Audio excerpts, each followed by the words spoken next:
I want to tell you about the moment the most powerful private citizen in America ran out of answers. Not because he lacked intelligence, not because he was caught in an obvious lie, but because one woman walked into that hearing room with something far more dangerous than outrage. She walked in with preparation. And in Washington, real preparation, the kind that is specific, surgical, and quietly devastating, is rarer than most people realize. My name is not important. What is important is that you understand what you are about to watch unfold in this story, because this is one of those moments that the 30-second clip does not do justice to. The clip shows the surface. What we are going to do today is go underneath it, into the architecture of what happened, how it happened, why it happened, and what it means that it happened at all. If you are new here, subscribe right now and hit that like button, because this is exactly the kind of political moment we exist to break down, and we do it better than anyone else covering this space. Now let us get into it from the very beginning. To understand what Jasmine Crockett did inside that hearing room, you first have to understand what Elon Musk had become by the time he sat down at that witness table. Not Elon Musk, the engineer. Not Elon Musk, the entrepreneur who built electric cars into a cultural phenomenon and launched reusable rockets when the entire aerospace establishment told him it could not be done. The Elon Musk that matters for this story is the one who crossed a threshold that no private citizen in modern American history had crossed quite the same way. The one who stopped commenting on government from the outside and began operating inside it. The entity that became known by its acronym moved with a velocity that Washington had genuinely never seen before. Decisions were made in hours that would normally take months.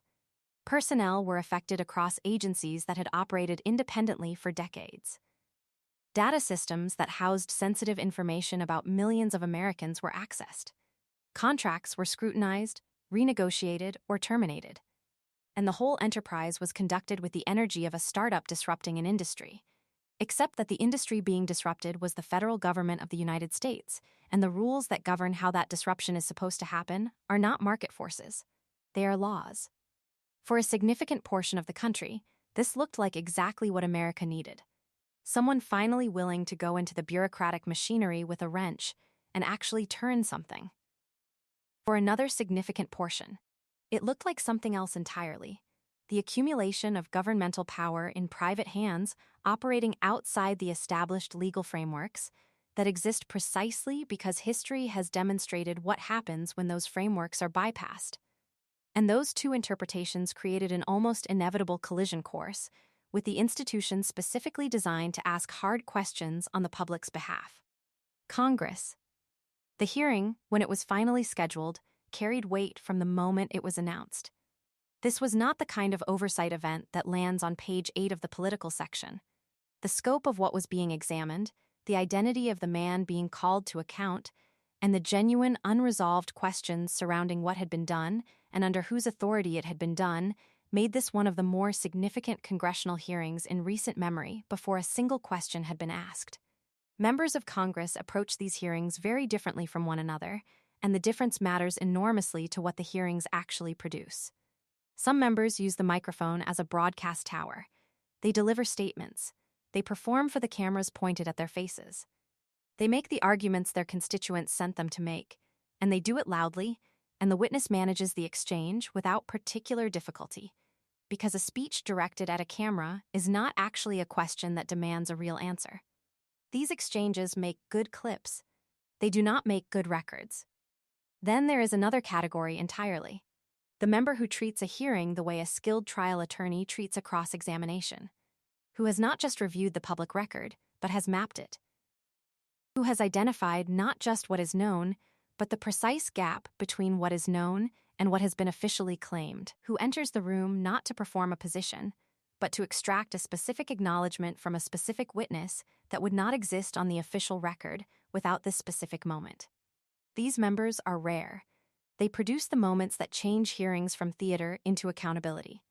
Jasmine Crockett had been doing the kind of preparation that second category demands. She had been tracking the legal architecture, or the absence of it, surrounding the decisions that had been made. She had been studying the questions that constitutional law scholars and government accountability experts had been raising in academic papers and in testimony to other committees. She had been looking specifically at the chain of authorization, who had the legal authority to approve what had been done, where that authority derived from in statute or executive order, and whether the actions taken had stayed within those boundaries or had operated in the space beyond them where claimed authority and actual legal authority are two very different things. She had found a gap, and she had found the precise question that would force that gap into the open. Musk arrived at the hearing with the bearing of someone who had prepared for the fight he expected. Confident, relaxed in the way that people who are accustomed to high-pressure situations learn to appear relaxed. He had been through combative interviews. He had faced hostile media environments. He had stood in front of hostile investor calls and engineering failures and public controversies that would have broken most people, and had come through all of it still standing. His presence at the witness table communicated, without a word being spoken, that he expected to handle whatever this room brought at him. For the first portion of the hearing, he was correct. Questions arrived that were broad or philosophical or built around assumptions that gave him plenty of room to maneuver. He answered them with precision and fluency. He deployed technical detail where it helped him and plain language where that was more effective. He stayed calm. He stayed controlled. To the casual observer, he looked like a witness fully in command of his testimony. Then, Crockett took the microphone. People who were in that room have described the shift consistently. Not louder, not more theatrical, but different in a way that was immediately and almost physically perceptible. A specific kind of attention settled over the chamber. The kind that experienced observers of these proceedings learned to recognize the signal that the register of the exchange is about to change in a way that matters. She did not begin with the question. This is the part that distinguished her approach from what had come before. She began with the foundation. She walked Musk through a sequence of factual statements, each one grounded in the public record, each one something he could confirm without controversy, each one individually unremarkable. She was not trying to catch him in anything yet. She was building the architecture that would make the question, when it arrived, structurally inescapable. Musk answered cooperatively. He had no reason not to. These were documented facts. He was confirming what was already on the record. But here is what he did not fully appreciate in those early moments. Every answer he gave was being locked into place. He was not just answering questions. He was laying the brickwork of a structure that he did not yet realize was being built around him. When the question finally came, the room understood it instantly. Not because it was complex, because it was the opposite. It was precise and direct and unadorned. She asked him to state, specifically and for the official record, the legal authority under which a particular category of consequential actions had been carried out.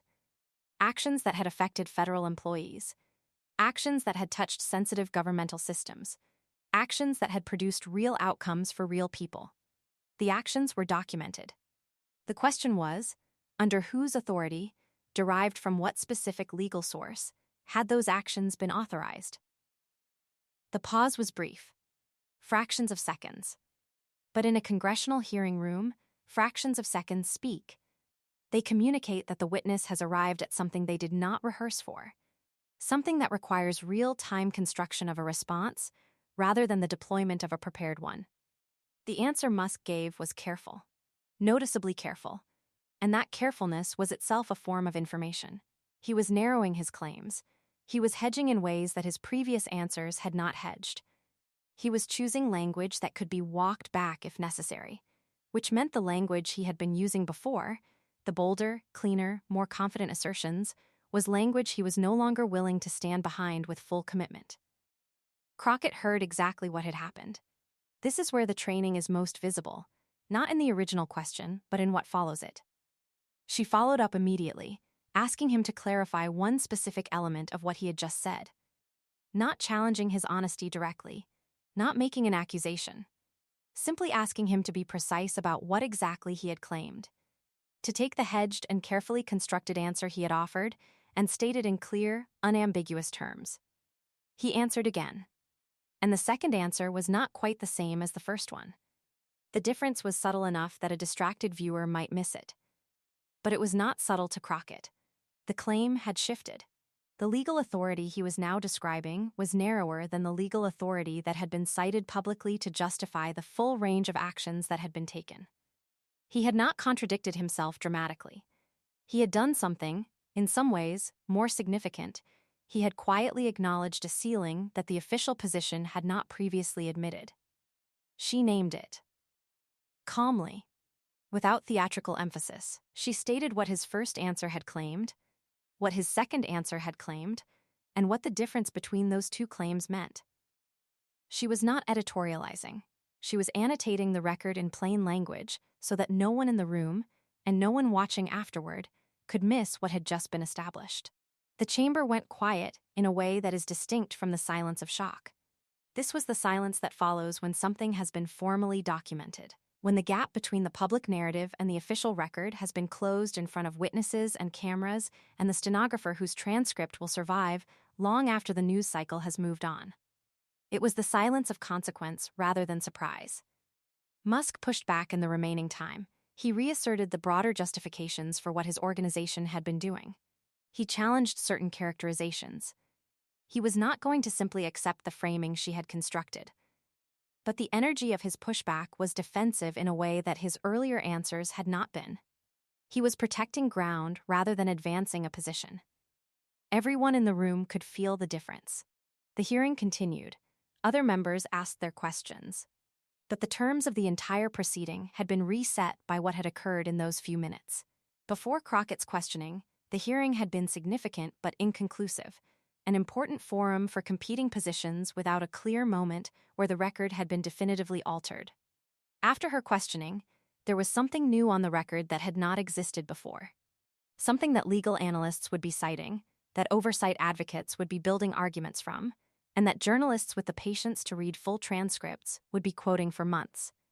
In the days that followed, the clip traveled the way that only genuinely meaningful moments travel, shared by people who follow these things closely with detailed explanations of why it mattered, and then reshared by people who do not usually watch congressional hearings because someone they trusted said this one was worth their time. And when they watched it, they understood. Not because it was loud or dramatic in the conventional sense. Because it was real. Because it showed the accountability process functioning the way it is supposed to function in the hands of someone who actually knows how to use it. For Crockett, the moment was the clearest public demonstration yet of a reputation that has been accumulating since her arrival in Washington. The reputation of a member who uses these hearings for their designed purpose, who comes in with the preparation that actually produces outcomes, and who understands that the most powerful thing you can do in a congressional hearing is not deliver a speech, it is create a record. She did that with a precision that the most experienced observers of these proceedings found genuinely impressive. For Musk, it represented something genuinely unfamiliar. He had spent years cultivating the ability to shape narratives in settings he could influence or control. Interviews where he sets the terms, platforms he owns, public appearances where the structure favors his strengths. A congressional hearing operated by a member who had specifically prepared for how he manages adversarial examination is not that kind of setting. And the official record that emerged from that room was not the record he arrived intending to leave. One question changed it. Not because the information was hidden, it was in the public record, scattered across documents and reports and academic analyses. But because Crockett took that scattered information and compressed it into a single, unavoidable point of accountability. She made the gap visible. She made Musk acknowledge it, in pieces, incrementally, in ways that only became fully apparent when she laid them out in sequence. And then she summarized it, in plain language, for the official record of the United States Congress. That is what preparation looks like when it is real. That is what accountability looks like when someone is genuinely committed to it rather than performing commitment to it. And that is why this hearing, and this moment inside it, is going to matter long after the news cycle that surrounded it has faded into background noise. Washington saw something that day that it needs to see more of. A room full of institutional advantages stacked on one side of a table, and a single member with training and preparation and discipline sitting on the other side, and the preparation winning. If this breakdown gave you something real, hit that like button right now. It genuinely affects how far this content reaches and who gets to see it. Subscribe and turn on notifications because we cover exactly these kinds of moments, the ones where the real story lives underneath the clip, and we are not done yet.